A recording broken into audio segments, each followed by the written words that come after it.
Good morning. Welcome back to Christ Table. My name is Kevin Young. I have the privilege of serving right here at Christ Table as lead clergy. If you'd like to know more about Christ Table, right there is where you go. That URL, www.christstable.today. Now, if you'd like more information about this study in particular, we have a PDF that we'd love to give you for free at go.christstable.today/divinecomedy that will help take you behind the scenes of this text today into the cultural context, give you some things to think about in that passage, worksheet as well. You can take advantage of that absolutely free at that URL. If you would like a nice spiral bound printed copy of that resource, then you can get that there as well by clicking on the button there that says get the box. And it comes with that study guide as well as several other things in order to help you through this journey of divine comedy.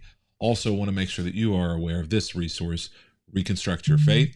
You can find out more information about that at drkevinyoung.com. If you are disconnected, disillusioned, disappointed, or done with the church, with Christians, with Christianity, this is a great place to go to find some resources that will help you on that journey. Now, today we find ourselves continuing on in this task of trying to look into the Gospels of the places where Jesus uses witty remarks, humor, sarcasm, awkward situations, things that are oftentimes would have brought a smile or a laugh or a guffaw from his audience, but many of them have been lost in translation. Today we find ourselves looking into the two texts, in fact, Mark chapter 13, verses 14 through 17, and then we'll be in Matthew chapter 20, verses 20 through 28. So whenever we jump into our text, we're going to jump into Mark first here, and we just want to look at the call of the disciples.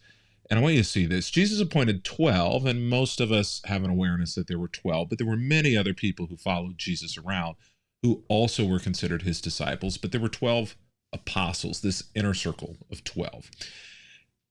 There it is. He called them his apostles. They were to accompany him, and he would send them out to preach and give them authority to cast out demons.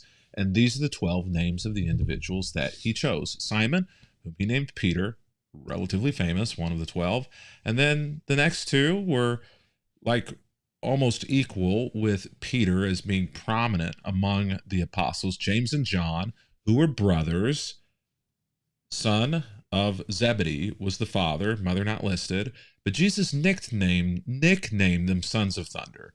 And Jesus loved giving people nicknames. And this is one of the things about Jesus that is humorous, is that he gave people nicknames. That's a funny thing. And usually nicknames are drawing attention to something within an individual that is humorous, that is awkward, that is not stereotypical, that oftentimes is poking just a little bit at maybe an insecurity or something that's different or out of the ordinary.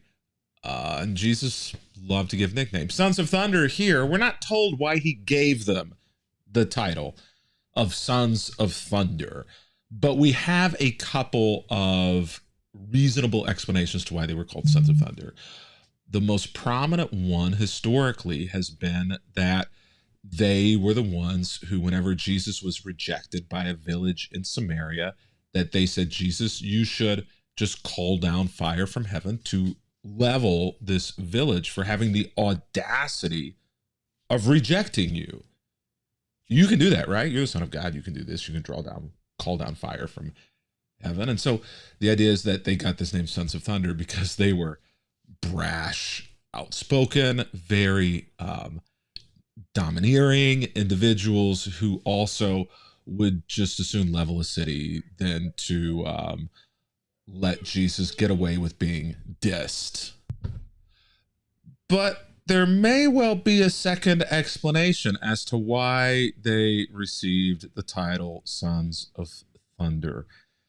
And there's one passage that kind of bears out that second possibility as maybe even being a stronger possibility than the first. Matthew chapter 20, verse 20 through 28, then the mother of James and John, the sons of Zebedee, came to Jesus with her sons. The other 10 apostles have to be at this moment giggling. because mom is here. And you know what happens whenever mom is around? People change their behavior, right? Also, it's very, very awkward, right? Whenever your mom is around, like you're embarrassed, So James and John are probably embarrassed that mom is around. Whether or not they agree with what mom is about to do, we don't know, but probably so. Knowing James and John, maybe they put mom up to it. We don't know. But she begins by kneeling respectfully in front of Jesus to ask a favor. What's your request? Jesus asks. I almost hear that as fun because we don't have on record a lot of people kneeling before Jesus. So this is probably a very odd situation that she would kneel in front of him.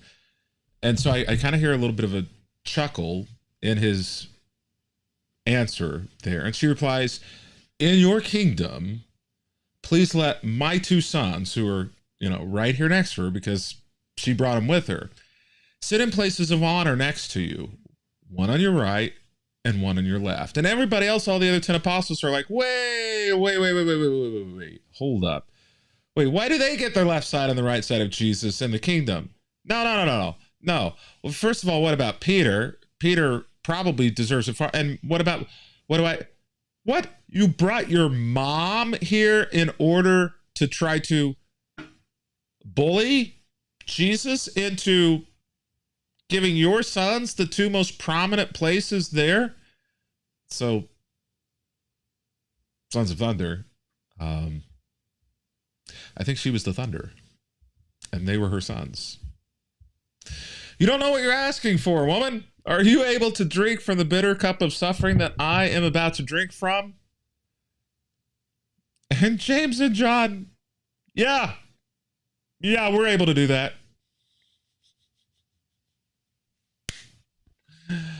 Oh, they thought highly of themselves. The apple clearly did not fall far from the tree, right? And Jesus tells them, yeah, you're actually going to drink from my bitter cup, but I have no right to say who's going to sit on my right side or on my left side. Boys, it ain't mama's call.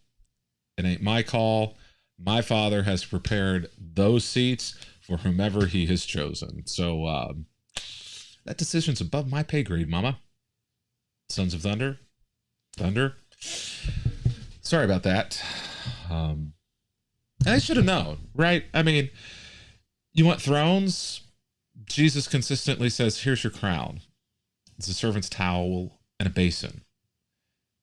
Nobody in my kingdom gets there by trying to rule, by being a person of importance. The kingdom of God, the kingdom of Jesus, is an upside-down kingdom where the first shall be last and the last shall be first. Those who are rich must become poor, and those who are poor will become rich in the kingdom of God. Everything is upside down from the world's kingdom, and everything is upside down from Thunder and Thunder Bros, the world that you're living in your heads. If you want a throne to sit on, here's a servant's towel, here's a basin of water. Go start cleaning people's feet, which would have been a poopy, messy, it would have been disgusting. It was a servant's job. Jesus says, you're going to take the lowest job on the totem pole. You're going to serve. That's what I'm here to do. I'm here to serve. Dirty job, that's me. Dirty job, that's you. That's your crown. That's what you get. These bombastic brothers had to learn that true power in God's kingdom whispers rather than booms. You can be a son of thunder, but God tends to speak in a still small whisper. And God's people tend to do the same. Well, it's been very good to be with you today. Looking forward to being back with you tomorrow as we continue on in Divine Comedy. Don't forget, you can get all of the study material, and we'd love for you to have it to journey along with us through Divine Comedy. You can get it right there at go.christstable.today/Divine Comedy.